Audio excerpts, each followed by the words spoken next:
Eu é que vou cortar e vou pintar, eu vou fazer. Venham cá, digam lá que eu tenho aqui muitas soluções.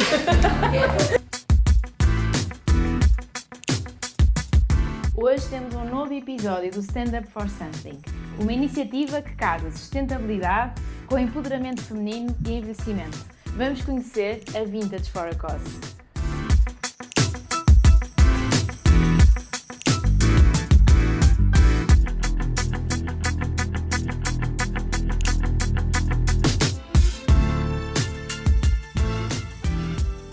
A Helena é, em primeiro lugar, a filha de uma costureira, a irmã mais velha, que já foi imensas coisas e que, de alguma forma, também é uma peça transformada.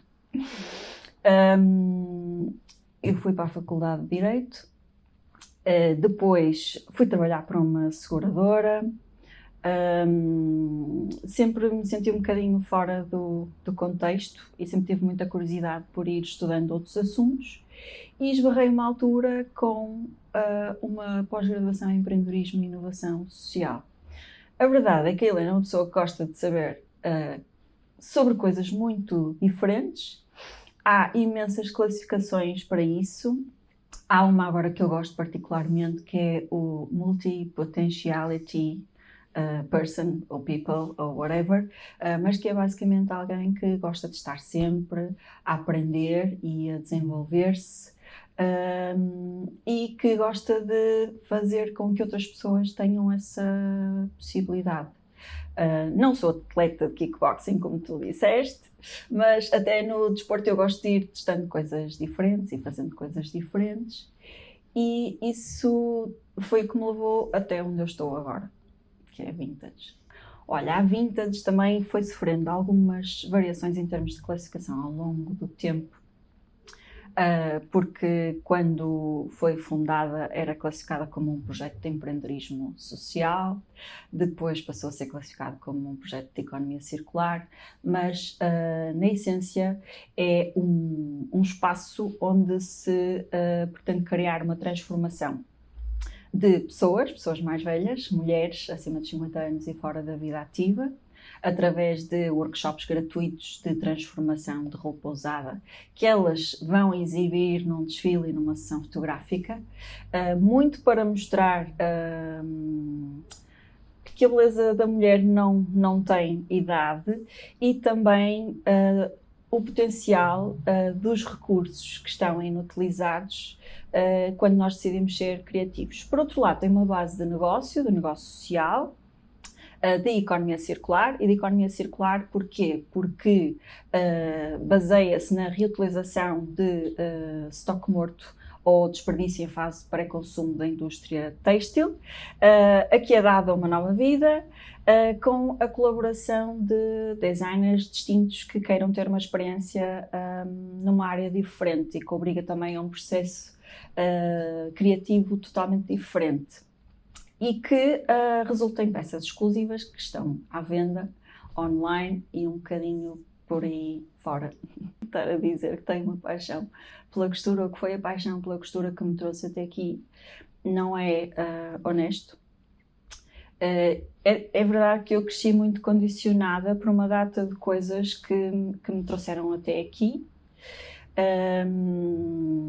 Eu tive a sorte de crescer rodeada daquilo que hoje em dia é considerado um estilo de vida sustentável. Os meus avós eram agricultores, portanto eu estou habituada a comer legumes da horta, ou desde muito criança vi os meus pais a repararem coisas antes de as substituírem, ou usei roupa transformada pela minha mãe, porque nós éramos 4 e havia essa necessidade. Quase que a escassez de recursos financeiros motivava esse tipo de pensar sobre as coisas, e isso condicionou muito a forma como eu vejo a realidade e, obviamente, a relação que eu tenho quer com os objetos, quer com as pessoas, mas eu nunca gostei de costurar. Aliás, o sonho da minha mãe era que eu fosse estilista, e eu achava que era muito inteligente para isso, e por isso quis ir para a Faculdade de Direito. E já sei o que é que as pessoas podem estar a pensar a esta altura sobre isso, mas a verdade é que não foi a paixão pela costura que motivou isto. ou a minha situação atual.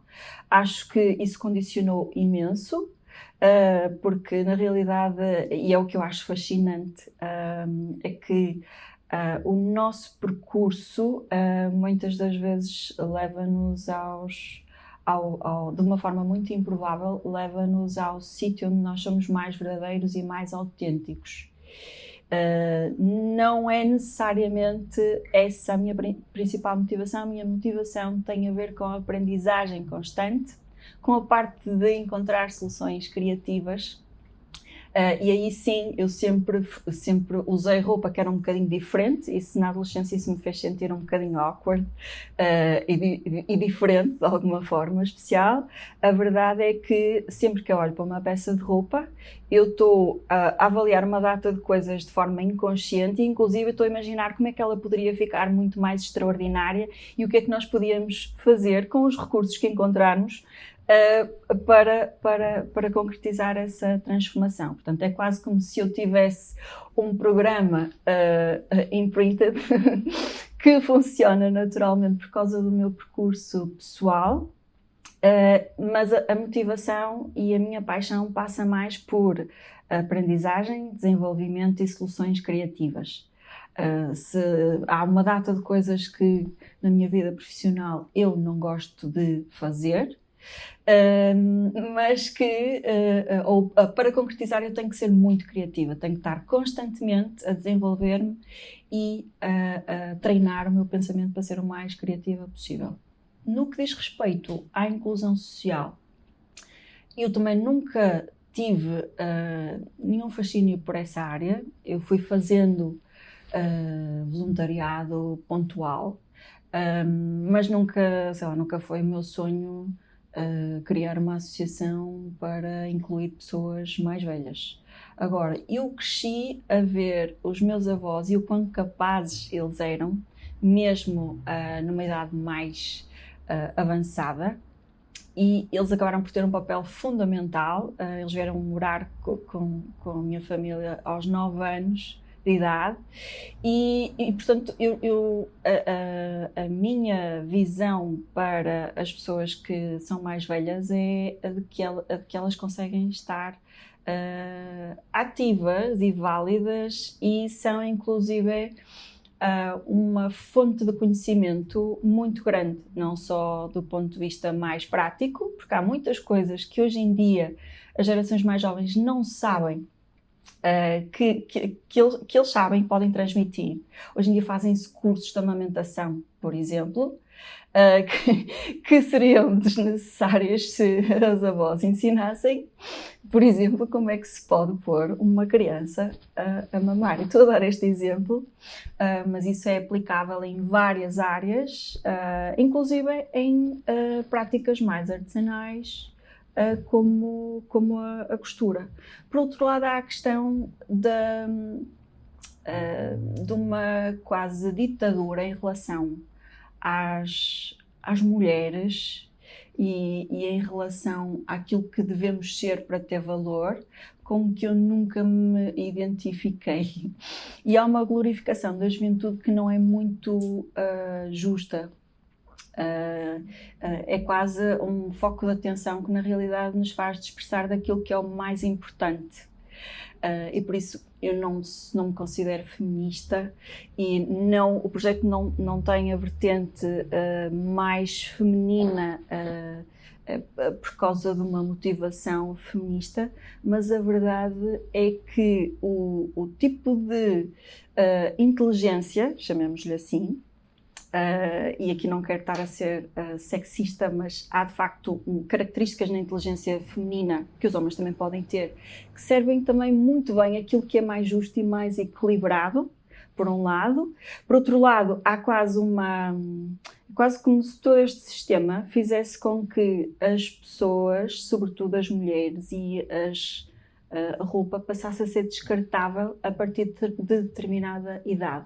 E eu acho que com isso se perde imensa coisa, e imensa coisa que permite criar algum tipo de balanço e equilíbrio em vários aspectos da nossa sociedade, da nossa vida. Se nós pensarmos bem, até em termos de evolução, da sociedade e em termos humanos, nós estamos a viver numa época extraordinária sobre o ponto de vista de tomada de consciência. Eu não quero aqui ir para a questão de eu ser consciente, não. Tomada de consciência, de facto, há muitas coisas que são desequilibradas. E a mulher aqui tem um papel fundamental, porque se é verdade que há uma glorificação da juventude, a verdade é que isso também é muito patrocinado e alimentado pelas próprias mulheres. Há uma ditadura da beleza e uma ditadura do prazo de validade que é alimentado pelas próprias mulheres. 82%, salvo erro, do consumo é feito por mulheres. E depois há questões paradoxais, que é, por outro lado, por exemplo, na indústria da moda, 82% portanto, da força de trabalho são mulheres, que quando deixam de ser úteis são descartáveis. Portanto, é quase como se a mulher aqui tivesse um papel fundamental para fazer aqui criar aqui uma contraforça para alterar algumas coisas das quais ela é simultaneamente vítima e simultaneamente parte ativa.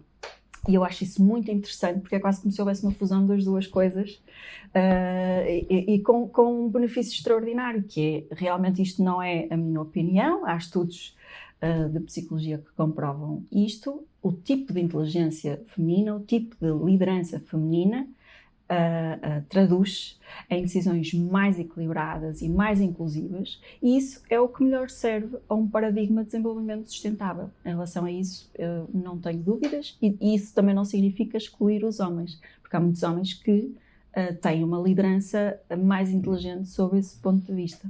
É muito desafiante. É mesmo muito desafiante, sobretudo porque eu acho que desde o início eu não tenho muita noção da quantidade de problemas a que eu estou a dar resposta.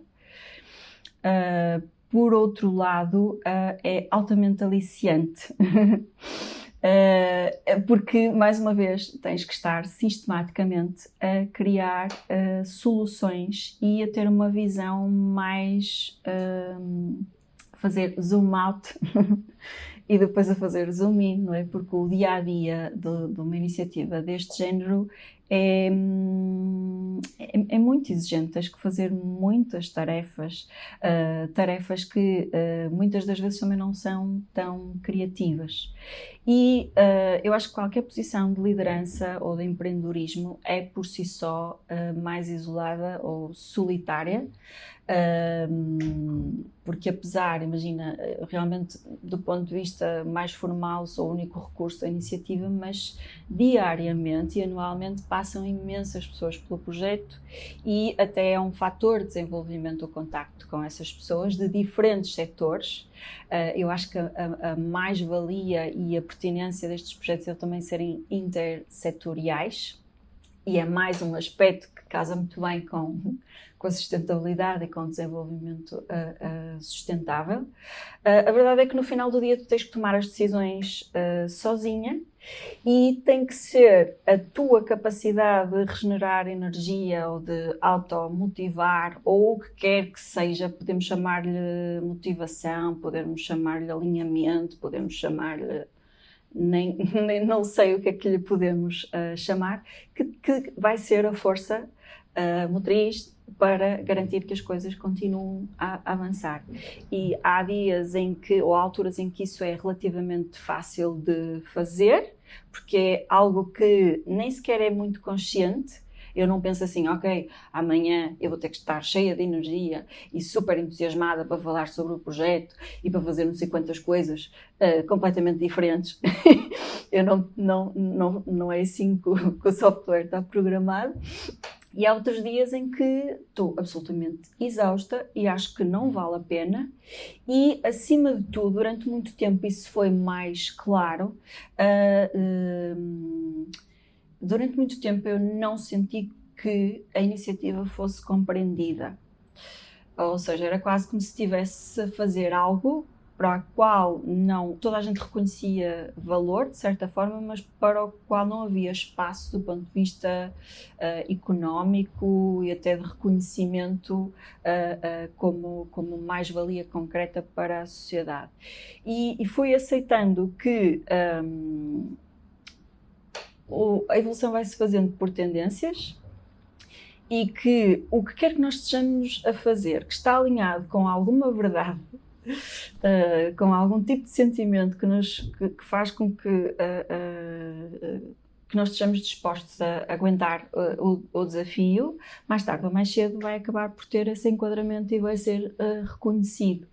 E finalmente eu começo a sentir que, aliás, tu acabaste por me dizer, o projeto está a responder a várias coisas.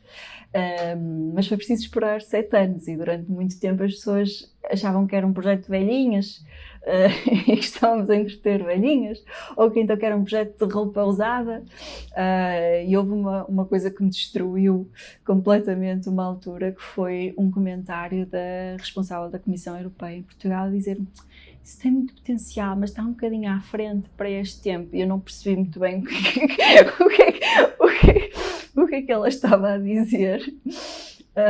Em muitos aspectos eu acredito que o projeto ainda possa estar um bocadinho distante daquilo que é o espaço económico, social e até mais operacional, porque há uma questão aqui de inovação relativamente à indústria que ainda não tem um lugar muito demarcado, porque está a acontecer uma transição e por isso todos os dias nós sentimos constrangimentos, porque muito bem, estão a recolher lixo que não vai parar ao aterro, ok?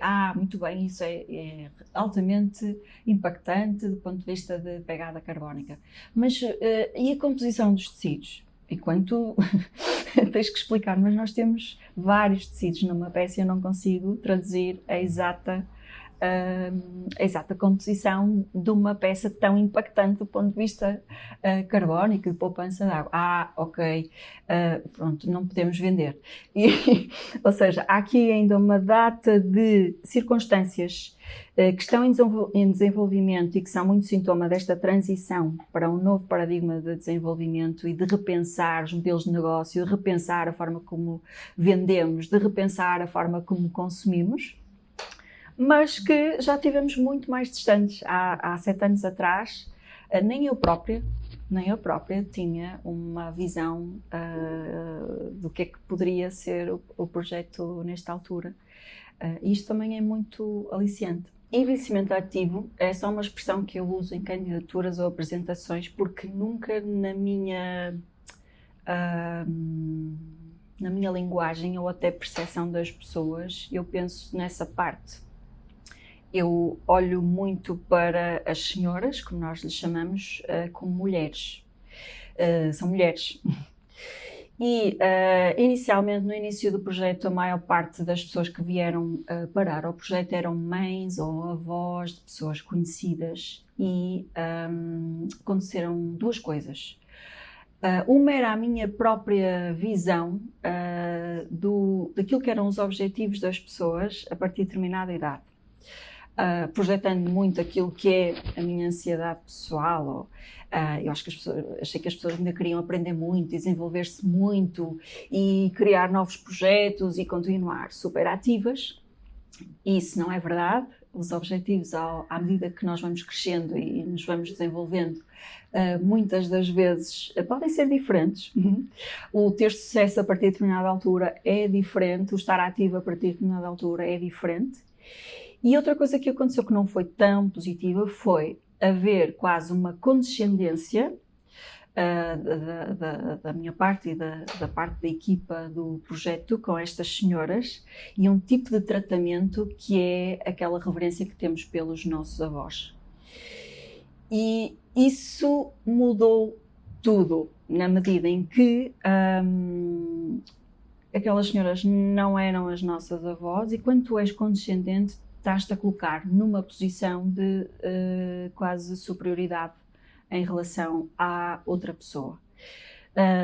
Por outro lado, do ponto de vista de comunicação, também temos que aceitar que o nosso ritmo natural, aliás, este projeto é em termos, se criássemos uma imagem gráfica, tem muito a ver com os ciclos da natureza. Nós nascemos, crescemos, desenvolvemos e depois vamos degenerando. E quer do ponto de vista físico, quer do ponto de vista mental, quer do ponto de vista emocional, a partir de determinada altura nós não temos as mesmas faculdades, não temos a mesma energia, não temos o mesmo ritmo. E aquilo que nós queremos dar, muitas das vezes não é aquilo que a sociedade compra e espera, mas é ainda mais valioso. E o tipo de comunicação, inclusive, é diferente. A forma como eu comunico para a Joana de 30 anos ou menos é completamente diferente da forma que eu tenho que comunicar para uma pessoa de 60 anos. O tipo de informação, a linguagem que vamos usar. E portanto, foi uma aprendizagem enorme sob esse ponto de vista. E também aquela imagem que temos das avós, esse também é um termo que eu não uso, porque muitas delas não foram avós e não são como as nossas avós, não são fofinhas, não são carinhosas, não estão disponíveis, porque não tiveram circunstâncias na vida que lhes permitiram desenvolver esse papel que nós atribuímos às avós. E isto, do ponto de vista humano, é uma aprendizagem ilimitada. Por outro lado, há um aspecto que é aquilo que me continua a emocionar, que é essa capacidade de elas se superarem e de esquecerem, tipo, a idade. E este conjunto de workshops, que são o resultado de muita asneira, ou seja, de não olharmos para estas mulheres como mulheres e com o potencial que elas ainda têm, não respeitarmos o ritmo e os objetivos de vida que elas têm. Portanto, o termos ido falhando e tendo lacunas nessa parte fez com que conseguíssemos sistematizar um conjunto de workshops que tenham um objetivo muito concreto, que é elas terem uma experiência de costura criativa em que transformam um coordenado para exibir numa sessão fotográfica e num desfile. E é super interessante perceber que a maior parte diz: ai, não, credo, eu já não tenho idade para isso. E que também encara muitas das vezes este tipo de atividades como uma obrigação, ou seja, algo que têm que ir, algo que vai ser muito exigente, algo que vai ser muito chato, e a tendência natural das pessoas é resistir. Depois de perceberem que estão-se a divertir ao ritmo delas, sem uma pressão de terem que ser alguma coisa que é a nossa visão de como é que as pessoas ou as mulheres têm que ser em determinada altura, elas esquecem a idade e voltam-se a sentir novas outra vez. Isso é absolutamente extraordinário e genuinamente empoderador, na medida em que elas depois passam, sem a nossa intervenção, a criarem rotinas diferentes daquelas que tinham antes.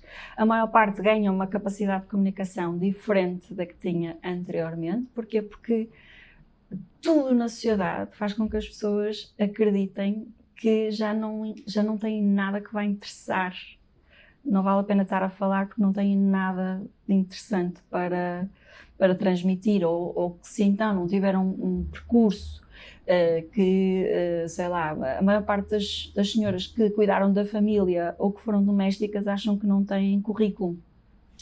E quando elas percebem que não, que a experiência delas e o que elas sabem fazer tem algum valor e que é um espaço onde elas podem usar isso e mostrar isso e divertir-se acima de tudo com isso, isso fica de lado e elas passam a introduzir isso, ou essa forma de pensar, essa forma de abordar as coisas, ou essa atitude perante a vida noutras valências da sua vida. E claro, criam amigas e, como numa segunda fase elas são monitoras destes workshops ou são um apoio para novas grannies, também passam a ter um projeto que respeita o ritmo delas, não é? Mesmo até de um ponto de vista profissional, aquelas que ainda têm essa capacidade e ainda têm essa vontade, elas podem vir a integrar a rede de costureiras que confecciona as nossas peças, e para muitas isso também é muito aliciante. Portanto, é quase um upcycling de mulheres numa fase diferente da vida delas. O projeto, dadas as valências tão distintas, É um espaço que pode absorver voluntários de muita natureza e alguns mais regulares ou pontuais, e há de facto uma necessidade muito grande de ajuda extra, quer para atividades mais regulares, quer para eventos, porque nós fazemos imensos eventos, sejam de promoção, sejam de inclusão social, seja o desfile, sei lá, seja estar no Primavera Sound, seja whatever. E há uma distância muito grande, por um lado, entre a expectativa do voluntário quando conhece o projeto e a real necessidade do projeto em relação ao voluntário. Como é um projeto de moda que envolve estilistas e desfiles e sessões fotográficas e viagens ao estrangeiro, há quase uma motivação que não é muito realista, porque o nosso dia-a-dia não é minimamente glamouroso, passa muito por inventariar e gerir lixo, por gerir produção de roupa com pessoas com quem temos uma dificuldade ou uma necessidade de esforço adicional para ter uma comunicação clara, para além de todo o trabalho administrativo ou aquilo que é o trabalho comum a qualquer empresa ou organização social. E sim, há um nível de compromisso que eu acho que é muito leviano, talvez por causa desse mismatch entre expectativa e realidade, por um lado, e também há e esse mismatch também acontece porque as pessoas muitas das vezes não estão cientes de qual é a sua genuína intenção quando se propõem como voluntários. Por outro lado, existem voluntários que estão numa fase de desenvolvimento e que têm um nível de compromisso que acaba por ser muito útil e tem um valor enorme para o projeto. Porque é impossível para uma estrutura tão pequena ter recursos tão diversos, qualificados para tarefas regulares ou pontuais, e muitas das vezes uma contribuição tão pequena como, sei lá, 8 horas para nos ajudar a fazer um inventário, ou 8 horas para estar num desfile que tem 200 pessoas, ou até fazer pequenas colaborações no sentido de fazer fotografia ou design gráfico ou whatever, é fundamental. Para não falar na questão de que a base do negócio é colaborativa, ou seja, todas as peças, todas as coleções são desenhadas por designers que inicialmente são voluntários. Há uma contrapartida financeira no caso de a coleção ter vendas, mas inicialmente é sempre uma colaboração a título de voluntariado e é quase um investimento no projeto que pode vir a ter um retorno financeiro ou não. Portanto, voluntariado sim, mas tem que ser voluntariado comprometido e quanto mais diverso, no nosso caso, melhor, porque o projeto é muito intersetorial e por isso bebe bem valências profissionais muito distintas. As pessoas de vários setores e podem juntar-se à Vintage, quer como voluntários, basta enviar para cá uma proposta de disponibilidade e em função das nossas necessidades e altura do ano e perfil podemos agendar uma conversa e ver essa possibilidade. Da mesma forma que se querem juntar enquanto participantes dos nossos workshops ou até dinamizadores, podem inscrever-se nos clubes de costura que estão em funcionamento neste momento, em Gondomar, na Câmara Municipal de Gondomar, ou Exposendo na Loja Social de Exposendo, ou em Guimarães, na Cruz Vermelha de Guimarães. Basta inscreverem-se para participar e é gratuito. As pessoas que na sua região não têm um clube de costura em funcionamento podem contactar a Junta de Freguesia Local, as associações locais, a Câmara Municipal para nos contactarem no sentido de vermos a possibilidade de, com muito gosto, fundar um Granny to Trendy na sua região, no local mais próximo. E agora, sim.